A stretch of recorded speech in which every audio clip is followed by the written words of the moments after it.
Bona tarda. Benvolguts socis i sòcies. Avui és un dia molt important per l'Ateneu Barcelonès. Fa 152 anys que és un dia molt important per l'Ateneu Barcelonès, Ateneu Català, en la seva fundació.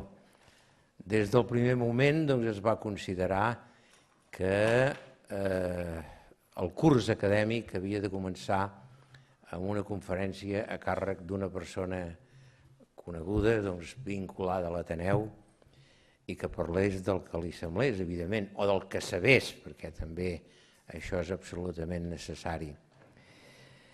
Jo l'any passat, que per sort meva i per desgràcia vostra em va tocar fer-la a mi, doncs vaig preparar-la llegint-me una bona part dels discursos inaugurals dels presidents de l'Ateneu durant aquests 150 anys. Em va impressionar especialment una, fa un segle i una mica més, el president de l'Ateneu, que era metge, va parlar sobre la lepra. Vull dir, ja comprendran que no me'l vaig llegir, perquè la veritat és que no entenc com podia... En fi, era l'època, seguia metge, i el tema en aquell moment devia tenir... Avui no es parlaran sobre la drepa, avui parlarà Lluís Reales, vicepresident primer de la Junta de Govern, sobre un tema que domina, perquè és el seu, és la seva vida, crisi del periodisme, B, en B baixa i en B alta, vells valors i nous mitjans, una mirada des de l'Ateneu. Lluís.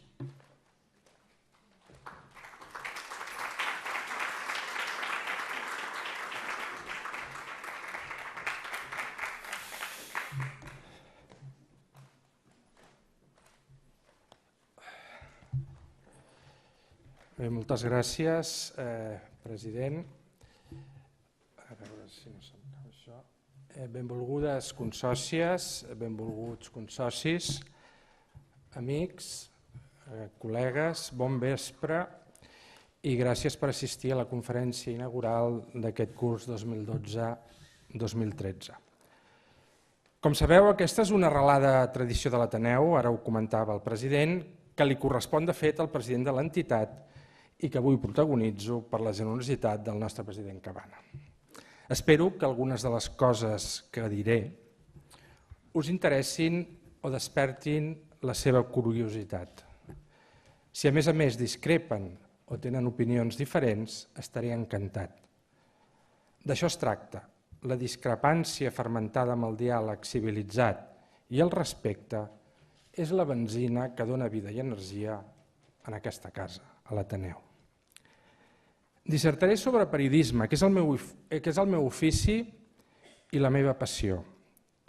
Una professió instal·lada des de ja fa uns anys en una mena de dragon cant, desprestigiada, encara que temuda per alguns, amb empreses que tenen dificultats per trobar el seu lloc en el món, amb centenars de periodistes sotmesos a expedients de regulació d'ocupació i amb unes joves generacions escandalosament ben preparades que es troben en un mercat de treball precari i sense garanties de futur. Som on som no pas per generació espontània ni només per atzar. Les empreses periodístiques i també els periodistes som, en bona part, responsables del desprestigi i la mala premsa que arrossega la nostra professió. I per tant hem d'esforçar-nos i pensar, més enllà de la queixa, en com transformar allò que no fem prou bé i que no ens agrada. A vol d'ocell intentaré esbossar, al meu parer, les arrels de la crisi del periodisme, que són múltiples i complexes, i també argumentaré com el nou escenari tecnosocial obliga a repensar les pràctiques professionals i empresarials, però sense perdre els valors del bon periodisme. No disposo de cap bola de vidre per saber com sortir de l'atzucac que viu la professió periodística. Allò que està clar és que el món vell no funciona i el nou no sabem com funcionarà, en l'àmbit del periodisme i també en molts d'altres. I és que en pocs anys han canviat acceleradament moltes coses i tot just som al principi del camí. Per tant, durant aquesta estona transitaré pel territori de les incerteses més que de les certeses, de les preguntes més que de les respostes. Després de més de 2 dècades treballant com a periodista científic, de parlar i entrevistar centenars de científics, metges, tecnòlegs, he après que preguntar i preguntar-se és la primera font del coneixement i el primer pas per entendre i transformar les coses. La nostra societat i la ciència occidental, des dels temps de Sòcrates, s'ha construït precisament a partir de la interrogació, del dubte, de la pregunta crítica, de la reflexió. En aquells períodes històrics en què el sentit crític i l'hàbit de fer-se preguntes s'ha esborrat de la pràctica social, sempre s'ha escampat el pensament únic, el dogmatisme i les tiranies. Crec que per superar la crisi professional actual, reconquerir el crèdit perdut entre els ciutadans i recuperar el vell i bon periodisme, una eina imprescindible és tenir aquesta mirada característica dels homes i dones de la ciència. Per acostar-me a aquest bon i vell, amb B alta, periodisme, miraré el passat i em referiré a alguns dels molts periodistes vinculats a l'Ateneu, i també a d'altres que per mi són referents per la seva manera d'entendre la professió i explicar les coses.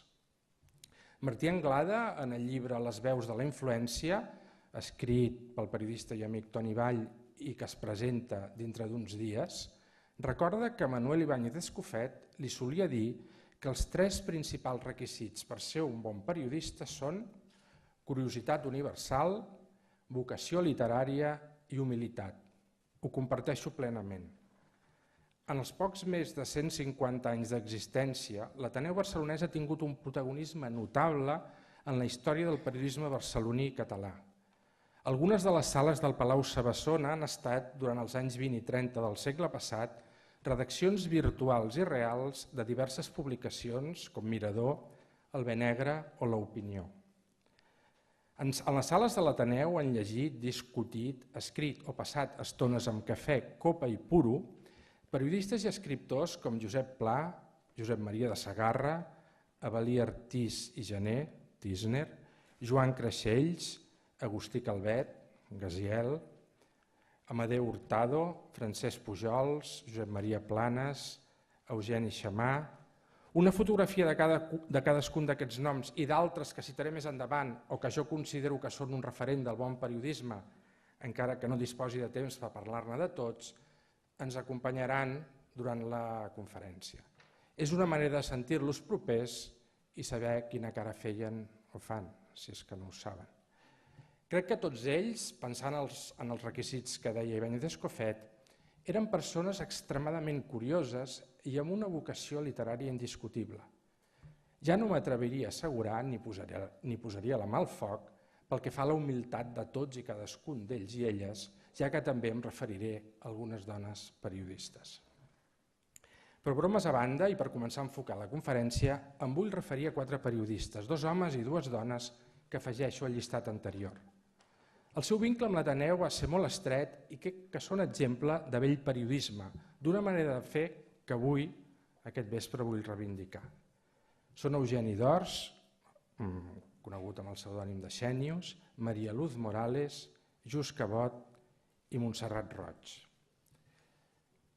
En un article publicat el dia 3 de març de 1906 al diari barceloní La Veu de Catalunya, sota el títol Més sobre la dignitat de l'ofici de periodista, el gran Eugeni d'Ors, en Xènius, escriu, tinguin en compte que és en el català d'aleshores, o sigui, pre-Pompeu Fabrià, intentaré. El qui escolta, deia Xènius en aquest article, el qui escolta les palpitacions dels temps no és el filòsof, perquè la funció d'aquest és negoci de coses eternes, i aquí es tracta de quelcom actual. No és tampoc l'historiaire, només atén a les coses consumades. No és l'home de ciència, que ara duc els qui entenen en les anomenades ciències morals, com l'estadística, la sociologia, etc., arriben tan sols a proporcionar elements, fonts, en aquell qual funció és oir les palpitacions del temps. A voltes he pensat que devia ser el poeta, però no conec cap poeta que hagi fet això. Els lírics sols escolten les palpitacions del cor propi. Els èpics, i entre aquests se deuen incloure els dramaturgs, veuen en la història o en l'episòdic, en lo superficialment aristotèlic de lo actual. Crec que el nom amb què la societat moderna ha de designar el qui escolta les palpitacions dels temps no és el filòsof, ni l'historiaire, ni el científic, ni el poeta. És el del periodista. Les columnes periodístiques d'Eugeni d'Ors i Rovira, encetades el 1 de gener de 1906 a La Veu de Catalunya amb el títol Glosari, van obtenir durant els 2 primers decennis del segle XX una repercussió i influència extraordinàries a la societat catalana.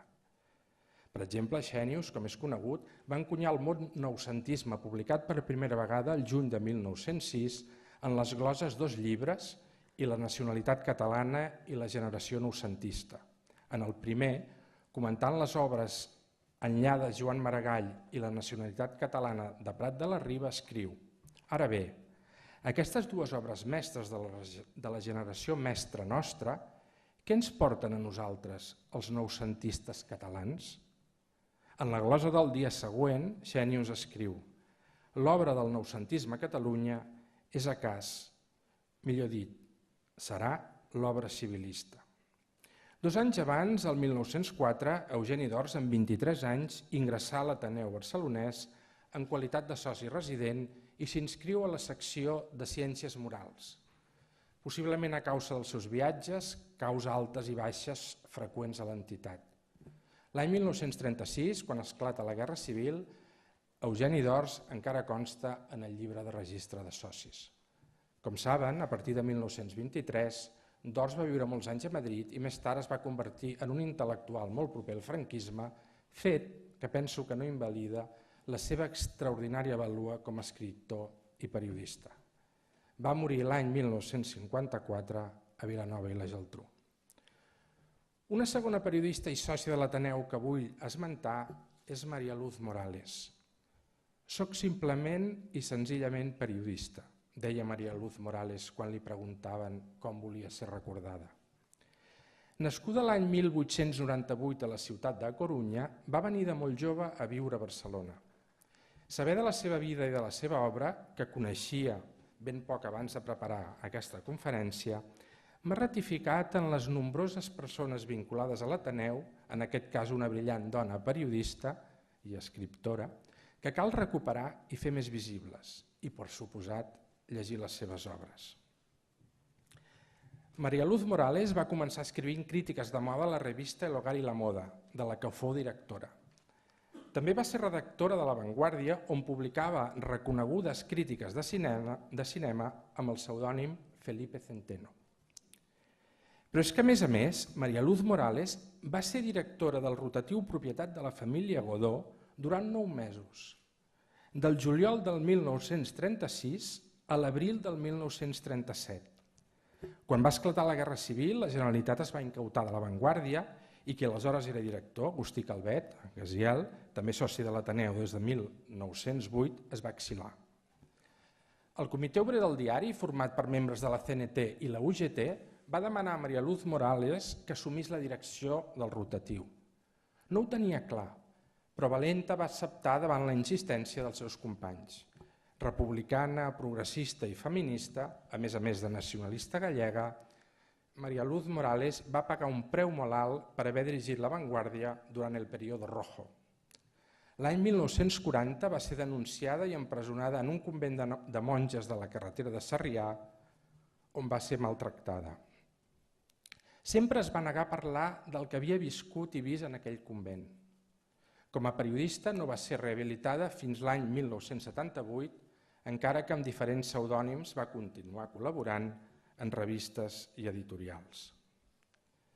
L'Ateneu Barcelonès va ser un refugi i un lloc que va estimar molt, fins al punt que va donar els seus arxius personals a la biblioteca de l'Ateneu. Es va fer sòcia quan estudiava Filosofia i Lletres a la Universitat de Barcelona. L'any 1930 va fer una conferència a l'Ateneu titulada Les mares cultes i la seva influència benefactora. i als anys 70 va ser vocal en les juntes presidides per Ignasi Agustí i Andreu Brugués. L'any 1977 va ser nomenada sòcia d'honor i va causar baixa per defunció el 22 d'octubre de 1980, 4 setmanes després de morir. En els arxius de la biblioteca, gràcies a l'ajuda del Lluís Vicente i el seu equip, he trobat el document sonor de l'homenatge que se li va fer a l'Ateneu el 19 de maig de 1981, on hi van participar, entre d'altres, Segismundo de Anta, Julio Manegat i José Tarín Iglesias. Malgrat aquesta i altres iniciatives, com un acte que va tenir lloc fa pocs anys al Col·legi de Periodistes i la inauguració d'una placeta interior que porta el seu nom a tocar de l'actual seu del grup Godó La Diagonal, María Luz Morales és encara una intel·lectual i periodista molt desconeguda. El tercer gran periodista i gran ateneista que vull destacar és Just Cabot. Fa poc més d'un any, el dia 7 de novembre de 2011, en aquesta mateixa sala Oriol Bohigas, se li va retre homenatge.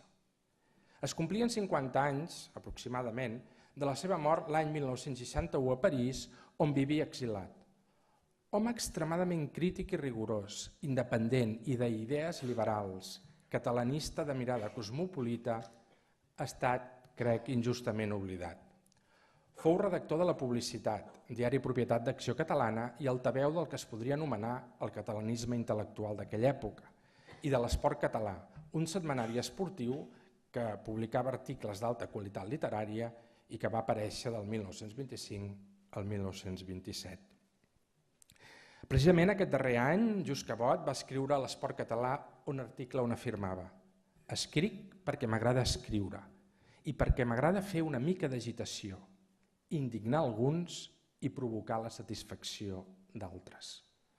Però la gran aportació periodística de Just Cabot fou la seva etapa com a director del Mirador, setmanari de literatura i política fundat a Barcelona per Amadeu Hurtado el 13 de gener de 1929. Hurtado, que era soci resident de l'Ateneu Barcelonès des de 1898, inscrit a la secció de Ciències Morals, va ser president de l'Ateneu de l'any 1936 al 37. Precisament el 36, la revista Mirador, que alguns consideren la millor publicació feta mai en català, va ser requisada pel PSUC, que l'any 1938 va passar a denominar-la Meridià. La gran qualitat de Mirador, que de fet tenia l'Ateneu com redacció, s'entén si recordem algunes de les seves seccions i col·laboradors. Per exemple, les seccions L'Aperitiu, a càrrec de Josep Maria de Sagarra, o Mirador Indiscret, anònima i de caire satíric. Els reportatges de Josep Maria Planes, de Sempronio, de Jaume Passarell, de Joan Tomàs, entre d'altres, els articles i comentaris de Martí de Riquer, de Rosent Llates, de Gaziel, d'Eugeni Xamà, de Marcelí Domingo o d'Antoni Rovira i Virgili. O les col·laboracions de Thomas Mann, Aldous Huxley, Ila Herenburg i Tristan Tzara. Déu-n'hi-do. Pel que fa a la relació de Just Cabot amb l'Ateneu, es pot afirmar que era la seva segona casa. Ingressà l'any 1923 com a soci resident i es va inscriure a la secció de Ciències Exactes, fet que demostra un interès pel coneixement científic. Una dècada després, del 1932 al 33, quan era president Lluís Nicolau d'Olwer i vicepresident Ferran Valls i Taverner, Just Cabot va exercir de vocal de la Junta i del 34 al 35, quan era president Eduard Fontserè, Cabot va exercir com a bibliotecari. Pel que fa a la seva biblioteca personal, val a dir que el 23 de juny del 1939 la Junta Directiva acordà elaborar una llista de socis fugits posseïdors de fons bibliogràfics valuosos. A sol·licitar a les autoritats la cessió de les biblioteques confiscades i prèvia depuració, al maig de 1940 el director d'Editora Nacional, adscrit al Servicio Nacional de Propaganda franquista, comunicà al president de l'Ateneu que li serien lliurades 26 capses de llibres que eren propietat de Just Cabot. No s'ha pogut recuperar l'inventari de la bibliografia confiscada, atès que possiblement els llibres es van registrar avançada la dècada dels 40.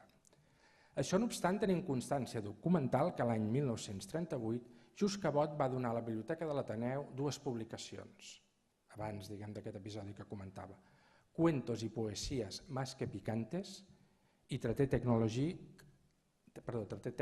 de l'histologia, que demostra el seu interès pels temes científics. La quarta periodista i escriptora i ateneista que vull destacar és Montserrat Roig, Compromesa amb la cultura catalana i amb el feminisme, Montserrat Roig es va donar a conèixer amb el recull de narracions Molta roba i poc sabó. Com a periodista va col·laborar en setmanaris com Destino, Triunfo i en diaris com Mundo Diario, El Periódico i l'Avui. Ingressà a l'Ateneu l'1 de gener de 1966 com a sòcia resident i es va inscriure en la secció de Literatura i Lingüística. Va causar baixa per defunció el 30 de novembre de 1991. Montserrat Roig va ser vocal de la Junta Directiva del 1973 al 77, a cavall entre els darrers anys del franquisme i els primers de la transició. Aleshores presidia la nostra entitat Andreu Brugués durant un període de gran agitació externa però també interna a la casa. El 26 de gener de 1977, Montserrat Roig publicava a Mundo Diario un article titulat Pigmalions polítics, que llegit avui desprèn molta actualitat. Acabava el seu article amb les següents paraules.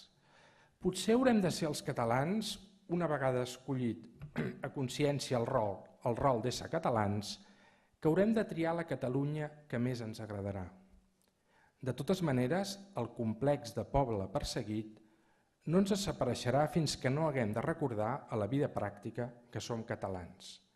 I això no ens vindrà de Madrid. Els pigmalions polítics ens voldrien catalans segons la seva idea a base d'un regionalismo bien entendido. Encara tindrem feina per a recuperar les nostres paraules, inventades i creades a partir de les nostres arrels i no d'uns models imposats des de fa més de 200 anys. És una reflexió feta, com deia, l'any 77. Certament ha plogut molt des dels anys en què els periodistes que he citat van exercir el seu ofici. També han canviat moltes coses. En algunes altres, malauradament, encara som al cap del carrer. Des dels anys de la transició, quan Montserrat Roig va escriure l'article citat. Entre d'altres, va acabar el malsol del franquisme, que val a dir-ho, algunes generacions, algunes de les persones que esteu aquí, heu patit molt més que d'altres, que vam arribar al món a partir dels anys 60 i que el principal record que tenim de la mort del dictador és que ens van obsequiar, entre cometes, amb una setmana de festa a l'escola. Aquells dies notàvem la intensitat del present, però no vam tenir cap problema en jugar cada dia i sense parar a futbol. En el meu cas amb la samarreta del Barça, evidentment. Portava el número 7, que l'any 75 lluïa el gran i únic Charlie Reixac. Pel que fa als mitjans de comunicació, la realitat respecte a la transició, i no cal dir-ho respecte a les primeres dècades del segle XX, és avui radicalment diferent. Què ha passat en els darrers anys? Què explica que el periodisme, en llenguatge acadèmic, en diríem el sistema mediàtic, es trobi avui en una crisi profunda i amb un gran dèficit de credibilitat? És clar que una primera explicació fa referència a l'aparició d'Internet i tot el que ha vingut a continuació, que ha suposat noves formes de generar, difondre i consumir la informació. Això és molt important i més endavant m'hi referiré. De fet, estem a les beceroles del fenomen, però Internet i les xarxes no són l'única explicació de la profunda crisi que avui pateix el periodisme, que al meu parer no és una, sinó 3 en una. La primera té a veure amb la crisi econòmica que pateix la majoria del món occidental i que afecta a tothom i gairebé a tots els sectors. En aquesta crisi tothom, encara que uns tenen més responsabilitat que altres i aquells més responsables no la pateixen tant com els sectors socials socialment més fràgils, tothom, deia, ha estirat més el braç que la màniga, o gairebé tothom. Ens vam creure que tenir diners a la butxaca, i si no els teníem eren fàcils d'aconseguir a través de préstecs, era el mateix que ser ric, i són coses ben diferents. Les empreses de comunicació, privades i públiques, també van caure en el parany i moltes van tenir deliris de grandesa que les han portat a l'abisme financer i en alguns casos al perill d'extinció, si no a la desaparició. La segona té a veure amb el model de negoci, especialment pel que fa a la premsa escrita. L'eclosió de les xarxes ha modificat els hàbits de consum de la informació i ha deixat a moltes empreses en fora de joc, plenes de dubtes i sense una estratègia clara pel que fa al món digital. No tots, però sí molts dels professionals que manen en els grans grups de comunicació espanyols freguen l'analfabetisme digital, encara que sigui per raons generacionals. I no han deixat de posar pals a les rodes, des dels anys 90, i marginar dins i fora de les seves empreses a les noves formes de fer periodisme associades a internet i a les xarxes socials. I les seves empreses, per tant, han perdut un temps molt valuós per experimentar i conèixer el codi genètic d'aquests mitjans. I la tercera crisi, que no m'atreviria a afirmar que és la més important, però sí la de més transcendència des d'un punt de vista polític i social, té a veure amb la funció social dels mitjans de comunicació de masses. En la majoria de les societats occidentals, especialment en el món anglosaxó i en els països del nord d'Europa, el sistema democràtic i la seva consolidació no es pot explicar sense el paper que han jugat els mitjans de comunicació de masses durant el segle XIX i XX. I tanmateix l'estructura dels sistemes de mitjans està estretament lligada als sistemes polítics. No és el mateix el liberalisme característic de Gran Bretanya que, per exemple, la polarització que es dona a països com Itàlia o Espanya, com ha demostrat en les seves investigacions els autors Hallin i Mancini en la seva obra Sistemes de mitjans comparats. Pel que fa al cas espanyol, la realitat del sistema mediàtic té clares correlacions històriques amb trets polítics. Una transició al capitalisme i a la democràcia burgesa llarga i conflictiva. Una aparició tardana de la burgesia, el gran pes de l'Església en la història d'Espanya, els 40 anys de franquisme, el clientelisme polític i una societat civil poc organitzada. Les conseqüències de tot plegat pel sistema mediàtic han estat excessiva implicació dels mitjans de comunicació en els conflictes polítics i en la política dels partits, una gran polarització política dels mitjans de comunicació, com podem veure clarament en l'estat espanyol, mitjans de comunicació instrumentalitzats pel poder i mancats d'independència. Els primers diaris espanyols van estar vinculats a l'aristocràcia, a diferència del món anglosaxó. No s'ha desenvolupat una premsa de gran tirada, molt lluny de les xifres i índexs de lectura dels països del nord d'Europa. Mitjans de comunicació privats més dèbils que els públics, excessiu pes del govern i de persones afins en els mitjans públics, absència d'autoritats independents de regulació i control quan aquestes existeixen. Per exemple, penseu en el perfil dels consellers que avui formen el Consell de l'Audiovisual de Catalunya i quin és el seu coneixement i experiència en el món audiovisual. Escassa, per no dir nul·la, participació de la societat civil en el govern, deliberació o administració dels mitjans de comunicació públics que paguem amb els nostres impostos. La participació de les organitzacions no governamentals en els consells d'administració dels mitjans públics és molt habitual en els països del nord d'Europa. I aquest panorama del sistema de mitjans espanyols, que hauríem de matisar si ens referíssim a l'espai català de comunicació, que té característiques específiques que més endavant esbossaré molt breument, em serveix de porta d'entrada a un seguit de reflexions sobre el periodisme i la crisi de la democràcia, que són dues cares de la mateixa moneda. Certament, els sistemes de mitjans de cada país del nostre entorn, Itàlia, França, Bèlgica, Gran Bretanya, té les seves peculiaritats, com deia, i explicar-les demanaria un temps del que no disposo. Per tant, les meves reflexions seran de traç gruixut, sense matisos. Seran arguments segurament discutibles, però que a grans trets penso que es poden aplicar al conjunt d'Europa occidental, inclòs l'estat espanyol i Catalunya, i en bona part també Estats Units. La democràcia és un règim d'opinió pública. Una democràcia forta i arrelada necessita d'uns mitjans de comunicació independents, plurals, que facin de contrapoder de la classe política i també a d'altres poders i interessos que no són tan visibles i que contribueixen, per tant, a construir aquesta opinió pública, que és cosa ben diferent de l'opinió publicada. Crec que en les darreres dècades la majoria de mitjans de comunicació han dimitit de la seva responsabilitat de construir una opinió pública. Les empreses del sector han perdut la seva capacitat de democratitzar l'opinió pública i bastants periodistes, em permeten que no citi noms, però potser si pensen poden endevinar-los, avui exerceixen la tirania de l'opinió més que la interpretació de la realitat i la generació de coneixement a partir de dades i de fets. I el resultat és un tipus de periodisme que construeix una opinió homogènia, amb opinadors professionals que viuen de les tertúlies i dels rèdits que proporciona difondre el pensament únic, i que en molts casos fan d'altaveus d'interessos que no expliciten. Deia que he de fer un retrat de traç gruixut, per suposat que hi ha excepcions, no gaires. I potser el més preocupant és que la immensa majoria d'aquests opinadors formen part de les èlits polítiques, econòmiques, mediàtiques i intel·lectuals del nostre i d'altres països. Però aquestes èlits tenen un problema. Han perdut la confiança de la majoria de ciutadans. Els lideratges, tant públics com privats, i les formes de fer que en general han practicat aquestes èlits en les darreres dècades han resultat desastroses pel conjunt de la societat. La ciutadania sent decebuda i enganyada. Creu que les elits han trencat el pacte social característic dels estats del benestar europeus. Pensem, per exemple, en el cas de Bankia, on la mala gestió de moltes entitats financeres, algunes d'elles catalanes, que avui es troben a la UBI.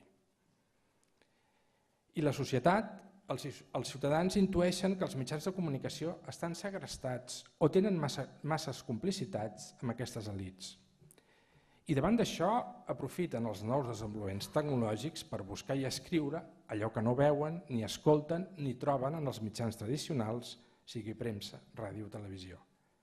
Estic convençut que la gran majoria de ciutadans no volen ni aspiren a fer de periodistes. No és el seu ofici ni els paguen per fer-ho, però fan un ús gairebé compulsiu de les xarxes socials perquè no troben els mitjans, i generalitzo, sobre allò que viuen en la seva família, en el seu barri, aquella realitat propera i aquelles històries quotidianes que realment els toquen i els interessen. I si no ho troben en els grans mitjans, ho escriuen a la xarxa. I val a dir que ho trobo fantàstic, que els ciutadans s'expressin en blogs, tuits, facebooks o allò que vulguin. Però el bon periodisme es cuina a foc lent, demana temps i recursos, a més de certs coneixements tècnics, com tota professió, i per tant és una altra cosa. El periodista Bru Rovira, en un article publicat el passat 9 de setembre al diari Ara, ho expressava així. Són moments de gran dificultat per al periodisme, d'una gran manipulació i d'una absència quasi absoluta del relat de la vida de la gent. I és cert, els pobres, les persones en risc d'exclusió, les víctimes de la codícia, les males pràctiques, costa molt i molt que apareguin a tota plana on el prime time, a les hores que es veu més la televisió, els mitjans de comunicació. Encara que és cert que podríem trobar-hi excepcions, i algunes d'elles en el nostre entorn aquí a Catalunya. Per tant, les formes de fer de les elits, inclosa la classe política, són un dels factors que expliquen l'actual descrèdit de lo públic, de la política i dels mitjans de comunicació, que han estat i són, em sembla, excessivament benevolents amb les males pràctiques d'aquelles, de les elits, a qui donen, a més, molta canxa. Una breu reflexió sobre la política al nostre entorn. Així com el periodisme ha perdut bona part de la seva funció i vigilància dels poders, els visibles, dels visibles i dels invisibles, la política també s'ha allunyat, si més no a Espanya i també a Catalunya, de la seva funció de servei públic i és cada cop més un ofici. No és una estació d'arribada després d'una reconeguda trajectòria professional, sinó que per molts és forma de vida de per vida. El resultat és que els partits polítics i aquells que els formen i conformen treballen sobretot per mantenir-se en el poder. No importa si per fer-ho han de renunciar a la llibertat individual o trair les seves consciències. Però allò a què no poden renunciar de cap manera és a la visibilitat mediàtica i al control del relat sobre la realitat que construeixen els mitjans de comunicació. I en aquesta necessitat rau la importància de tenir aliats mediàtics, fidels i contents. Per això els mitjans de comunicació posen entre cometes, els polítics, perquè controlar els mitjans és el camí més directe per perpetuar-se en el poder, o almenys intentar-ho. I el resultat és un complex polític, mediàtic, financer, amb els seus interessos i intencions ocultes, que vol controlar el relat sobre allò que passa per no perdre poder i influència. Això, no obstant, la realitat és tossuda i el complex polític, mediàtic, financer cada dia que passa té més dificultats per exercir aquest control. La manifestació de la darrera diada és un exemple de com un relat teixit per les elits es veu, d'avui per demà, superat per una ciutadania que sí que vol democratitzar de veritat l'opinió pública i la governança del país. Però què ha passat? Què explica aquesta deriva dels mitjans de comunicació, aquesta renúncia a la seva responsabilitat pel que fa a la vigilància i l'enfortiment de la democràcia i aquesta aliança amb els poders que, segons els manaments de la professió periodística, s'haurien de vigilar? Una de les claus crec que les dona el gran periodista polonès Ryszard Kapuscinski en el seu llibre Los cínicos no sirven para este oficio. Per cert, encara que ell digui que no serveixin, hi ha molts cínics en aquest ofici. Escriu el gran Kapuscinski: arran de la fi de la Guerra Freda, amb la revolució electrònica i de la comunicació, el món dels negocis de sobte descobreix que la veritat no és important i que ni tan sols la lluita política és important, que allò que compta en la informació és l'espectacle. Un cop hem creat la informació espectacle, es pot vendre aquesta informació en qualsevol lloc. D'aquesta manera la informació s'ha separat de la cultura, ha començat a fluctuar en l'aire. Qui té diners pot agafar aquesta informació, fer-ne difusió i guanyar encara més diners. El mercat, en la seva versió descontrolada i rapinyaire, desconsiderada cap als valors que milloren les societats humanes, s'ha apropiat del món de la comunicació. És allò que en diem la tirania de l'audiència. Tot s'hi val per tenir audiència. Però el negoci de la informació, que per moltes empreses ha estat rendible durant moltes dècades, no és el mateix que fabricar cadires, gestionar hotels o vendre roba, amb tots els respectes per a aquests sectors i els professionals que hi formen part. La informació no es pot tractar com una mercaderia més, com un pur espectacle per adormir consciències. I això s'ha permès i es segueix fent. Una mica d'espectacle a través de la televisió, com el partit de futbol del Barça que comença dintre d'una estona, està bé. Però si a tota hora és espectacle, el preu pot ser socialment molt alt. I la segona clau, al meu parer, per entendre la deriva de les empreses periodístiques privades és que sovint, aconsellades per directius no massa competents i desconeixedors dels trets específics del negoci de la comunicació, s'ha dedicat a fer molts altres negocis, a més de ser empreses que fan diaris, ràdio o televisió. Això ha suposat que els grups mediàtics tenen interessos en altres sectors, i encara més important, que representants d'interessos aliens al periodisme formen part dels consells d'administració de grans grups privats de comunicació. Això passa a França, a Alemanya, i no cal que els hi digui que a Itàlia, també entre nosaltres. Creuen que això afecta a la independència dels mitjans i a l'autonomia dels professionals que hi treballen? Com ja he comentat, avui tenim un greu problema de governança, especialment a Europa, on ha arrelat una desconfiança sideral i una decepció profunda per part dels ciutadans respecte als lideratges públics i privats. La classe intel·lectual europea no sap o no contesta. Les veus lúcides i que donen esperances costen tant de trobar com una agulla en un paller, també en els mitjans. El fil invisible de confiança entre els ciutadans i les elits s'ha trencat. Amb paciència i des de territoris nous i o vells, però amb valors renovats, s'han de tornar a teixir aquests fils de confiança. La política ha de recuperar el crèdit perdut. Jo crec que ens hi juguem molt, tant com el creixement i l'acceptació de discursos populistes i dogmàtics que s'alimenten en la precarietat del present i en la por al futur. I un d'aquests territoris a reinventar són clarament els mitjans de comunicació, aprofitant les noves eines tecnològiques, però també recuperant els valors del vell i vell periodisme amb B alta i amb B baixa, aquells que van inventar per acompanyar la democràcia i enfortir-la. Quines són les funcions i els valors periodístics que crec que hem de recuperar? En destacaria 6. La primera funció, la funció que tenen els mitjans d'informar la ciutadania, que és l'última autoritat democràtica, que consisteix en explicar què fan els nostres representants, els perills i oportunitats que s'albiren pel conjunt de la societat i quines males pràctiques, i també les bones, fan els ciutadans. Molts periodistes han estat excel·lents en aquesta funció. Penso, per exemple, en Manuel Vázquez Montalbán, en Josep Arnau o en el gran Indro Montanelli.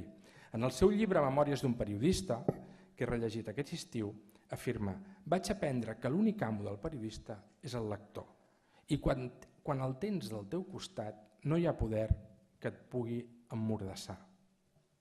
Crec que té raó. Josep Cuní, que també ha estat entrevistat en aquell llibre que els comentava, Les veus de la influència de Toni Vall, afirma que hem de fer un periodisme menys ideològic i més professional. Hem de treballar la notícia una mica més de la que la treballem i posar en dubte per sistema les fonts. en especial si són un partit polític, un govern o una administració determinada.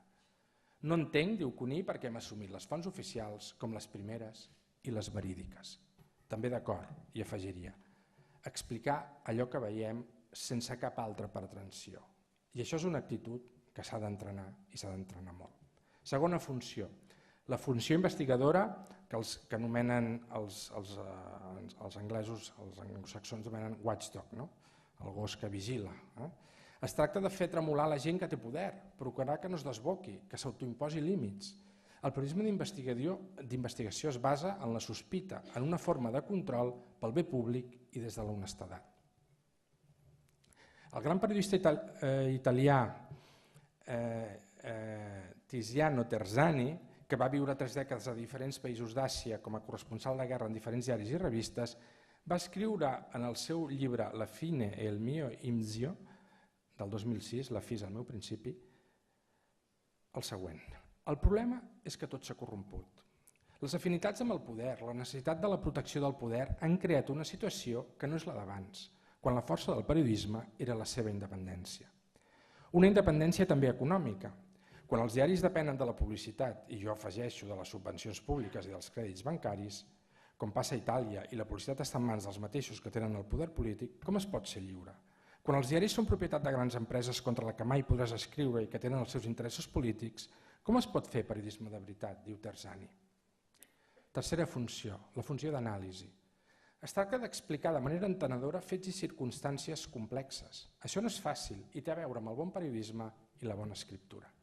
El cas, per exemple, de Carlos Nadal, soci de l'Ateneu durant més de 50 anys i a qui vam recordar el passat mes de juny en aquesta mateixa sala Oriol Bohigas. Nadal era l'autor, entre altres coses, a més de poeta, era l'autor que a més va escriure fins al dia abans de la seva mort de la secció Weekend de Político Mundial a La Vanguardia. Eren uns anàlisis de la situació de conflictes internacionals que eren una font central d'informació per totes les ambaixades que estaven a Madrid com a font, diguem, per entendre i saber què passava al món. El mateix Tiziano Terzani, que ja he citat, també va escriure: l'esdeveniment d'avui, i això ho feia molt bé en Carlos Nadal, l'has de situar en el seu context o no entén res. Per això és importantíssim preparar-se. Si no comprens la història, no comprens l'actualitat. I escrius sobre esdeveniments actuals, expliques mentides, expliques allò que veus a través del microscopi quan allò que fa falta és un telescopi. La formació d'un periodista no és gens fàcil, per això estic en contra, diu Terzani, jo no, de les facultats de periodisme. Fan justament el contrari del que dic, perquè t'ensenyen les tècniques, t'ensenyen com començar un article, com acabar-lo bé, com enviar-lo a correcuita. Però allò que es necessita, que és una preparació eclèctica, i això ho fa cadascú adquirint una cultura basada en la història, l'economia, la política, jo afegiria en la ciència, en la literatura, en totes les branques del coneixement. Quarta funció, fomentar l'empatia social. Té a veure amb impulsar el periodisme cívic, a no privilegiar com a fonts a les persones o institucions que ostenten el poder o també els famosos. Explicar històries que passen al carrer, no convertir els fràgils, els malalts, en ciutadans invisibles. Una bona pràctica en aquest sentit és la que va fer el diari The Times, americà, que va assignar un corresponsal al Katrina, que va estar cobrint tot el desastre durant els dies de més intensitat, però que va seguir durant un parell d'anys les històries d'aquelles persones que havien patit aquell desastre i què va passar amb les seves vides, com es van refer, com es van recuperar. Diguem, en aquest sentit, l'oblit de les víctimes és una pràctica que es fa molt habitual en el periodisme. Hi ha un fet, això està a totes les portades, però després què passa amb tota aquella gent que ha viscut allò? Això no s'acostuma a seguir. Cinquena funció, el periodisme té una funció de fòrum públic. És el que serien els columnistes, els especialistes en determinats temes, les cartes al director on opinen els lectors. Certament la web i els espais de participació, els blogs, els tuits han portat aquesta funció al límit i està molt bé que sigui així.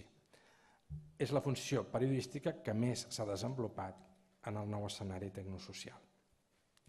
I aquí vull citar a Lluís Foix, que va ser director i després director adjunt de La Vanguardia, ara ja està jubilat encara que segueix fent coses, i que i que avui, malgrat el seu prestigi professional, és un actiu blogger i que ja a mitjans dels anys 90 va escoltar les palpitacions dels temps i va entendre, jo és l'única de les persones, diguem, grans periodistes amb molt poder en aquell moment que ho va entendre, la gran importància que tindria internet pels mitjans de comunicació.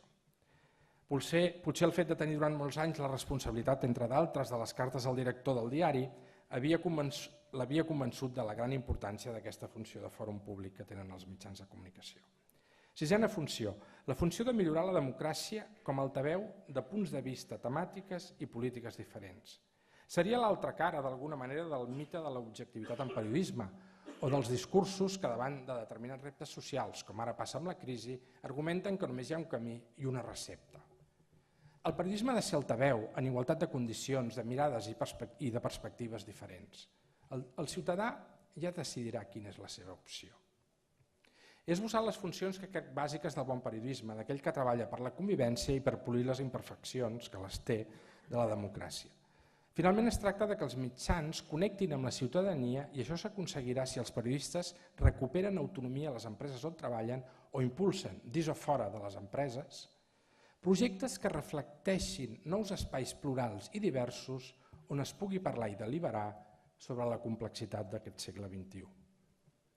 Sobre les funcions que he descrit, planeja sempre l'impacte de la transformació econòmica que suposa per les empreses l'aparició i el desenvolupament d'Internet. Hem de repensar aquestes funcions? Crec que no. Les hem d'adaptar al nou entorn tecnosocial i aprendre a mida que ho fem. Contra la crisi del periodisme hem de reinventar-lo, però l'única fórmula és amb més i millor periodisme. Internet i les xarxes socials han esquarterat el model econòmic tradicional de la premsa. Alhora han debilitat i enfortit les funcions informativa, d'investigació, d'anàlisi i de foment de l'empatia social que he comentat i que corresponen idealment als mitjans de comunicació. Si el model de negoci ja no funciona, les empreses són més fràgils i perden certament part del seu valor democràtic. Tanmateix, al democratitzar l'accés a la informació i al coneixement, Internet, la oberta i la tancada, ha eixamplat les competències comunicatives de la democràcia. Està claríssim que Internet expandeix gairebé fins l'infinit la funció de fòrum públic que han de fer els mitjans. Encara queda molt camp per córrer i moltes coses que inventar. I finalment, l'actual escenari tecnosocial ofereix noves possibilitats per a la participació democràtica. De fet, alguns mitjans dels Estats Units s'han abocat a una mena de periodisme partisà característic del segle XIX en versió digital que no crec, si parlem de bon periodisme, que sigui el camí. De fet, crec que aquí a tocar tenim experiències, com és el cas de VilaWeb o altres, creat ja fa més de 20 anys en el cas de VilaWeb per Vicent Partal i Assumpció Maresma, que exploren un nou periodisme que no traeix els principis de la professió i alhora crea comunitat i mecanismes de participació. Després de descriure un escenari prou convuls, que ho és sens dubte, vull anar acabant amb una mica d'optimisme i esperança. Hi ha molts professionals a Catalunya i arreu del món que, malgrat la crisi, tiren endavant nous projectes o repensen els que ja tenen. I tenen l'energia, la capacitat i els recursos per fer-ho. Acabo de citar VilaWeb, però la blogosfera catalana figura entre les 10 més actives del món, per exemple. L'any passat Google va fer públic que el català figura entre la 10ª i la 15ª llengua més present a Internet. El diari Ara, que és a punt de complir els 2 anys de vida, tot i néixer en un moment molt difícil, està tirant endavant. Els diaris en català s'imposen en el quiosc per golejada. Tenim una televisió pública nacional de gran qualitat i que és referent i reconeguda arreu del món. Una ràdio pública i privada que gosen de bona salut. Certament tenim problemes, certament, retallades als mitjans públics, grups empresarials febles, endeutats i que, com explicava, tenen masses afinitats, diríem que sospitoses. El futur de l'espai català de comunicació necessita d'empreses privades i públiques fortes, compromeses amb el país i amb la nostra llengua i cultura, i que facin la funció social que els hi pertoca com a mitjans de comunicació. Cito el periodista del País, Juan Arias. Quan estudiava i anava en tren a la Universitat Autònoma de Barcelona, m'agradava començar el diari llegint les seves cròniques, m'agradaven molt. Recordo especialment les seves cròniques des d'Itàlia, on va ser corresponsal a Roma durant diversos anys. L'estiu de l'any passat, en un article de reflexió arran del comentari d'un amic que li anunciava la seva decisió de deixar de llegir diaris, Juan Arias li va respondre en un article publicat en El País i li va dir: estoy convencido, entre otras cosas, estoy convencido de que todo el mundo, con todos sus horrores, es hoy mejor que hace solo 100 años. Y estoy convencido de que lo es precisamente por esa maldita, entre cometas, información que se nos cuela cada vez más por las ventanas de nuestra vida. Con los ojos cerrados al mundo, esto se degradaría aún más. Luz y taquígrafos, que se decía hace tiempo, hoy diríamos luz e internet, son el mejor remedio a la barbarie, a los abusos del poder, a los atropellos a los más débiles. Por eso, todos los déspotas del mundo odian la libertad de expresión. Per anar acabant, vull recuperar una crida que feia el nostre president en el seu discurs l'any passat. Demanava als empresaris catalans i també als intel·lectuals que s'associen a l'Ateneu, com ho havien estat. Ho comparteixo. I goso demanar-ho per un altre col·lectiu. Els joves periodistes que s'han de reinventar i millorar el nostre ofici. De fet, s'estan reinventant cada dia. De fet, n'hi ha alguns i algunes que treballen o es citen per raons de feina a l'Ateneu. Penso, per exemple, en la Catalina Gallà, una excel·lent periodista d'origen mallorquí que col·labora en el periòdico i que fa visibles a molts ciutadans que tenen dificultats per fer-se sentir. És sòcia de l'Ateneu. O Salvador Llopart, crític i cronista de cinema de La Vanguardia. A la Junta també tenim representants de les joves generacions de periodistes com en Bernat de Déu, l'Anna Ponsoda i savis del social media com en Guillem Carbonell. I potser alguns d'altres que no hi tinc tanta relació. Però haurien de ser molts més. Per què? Donaré una raó pràctica, encara que n'hi ha moltes de romàntiques. Reinventar el nostre ofici passa, com he intentat argumentar aquest vespre, per recuperar valors i actituds del vell i vell, en B alta i en B baixa, periodisme que hem perdut. Per fer-ho s'han de canviar coses en la política, en les empreses, en les rutines professionals, però allò que segur que les noves generacions de periodistes han de fer és trobar referents. I a la gran biblioteca de l'Ateneu s'hi troben la majoria d'obres dels grans noms del periodisme català, els que jo comentava al principi de la xerrada. I poden llegir-les en el mateix espai que aquests mestres llegien els seus llibres que els van inspirar i van satisfer la seva curiositat universal. Començava citant l'article de Xènius sobre la dignitat de l'ofici de periodista. I vull acabar la conferència recuperant els paràgrafs finals del text escrit l'any 1906. Es descriu el periodista ideal i possiblement és una quimera trobar professionals així. Però em semblen unes paraules molt belles i poètiques per inspirar en aquestes noves generacions de periodistes que m'agradaria que estiguessin encara més presents en l'Ateneu. Deia Xènius al final d'aquest text, que és un text conegut. Imagineu un periodista que, en lloc de detenir-se en l'exterior, en les apariències, en la closca, reuneix tots els fets que atresora amb universal curiositat i els despulla, els pela, per dir-ho així, i extreu d'ells la sucosa pulpa simbòlica. I en rima els símbols i en descobreix son joc d'harmonies. I en aquest joc d'harmonies prescindeix encara de lo accidental i troba en son fons magnífica i sobirana la llei. I enfundint, veu entre els valors ideals que l'envolten, quals són superstites, que vol dir supervivents del passat, és en català, com els deia el 1906, quals pressentiments de venir, qual roca viva de lo etern.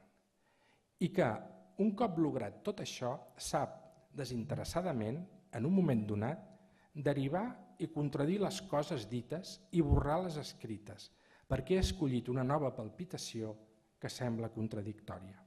I que després, aquesta palpitació que havia semblat contradictòria és precisament una rima més en sa construcció i que aquesta altre cop apareix com a apoteòsicament verdadera a la llum.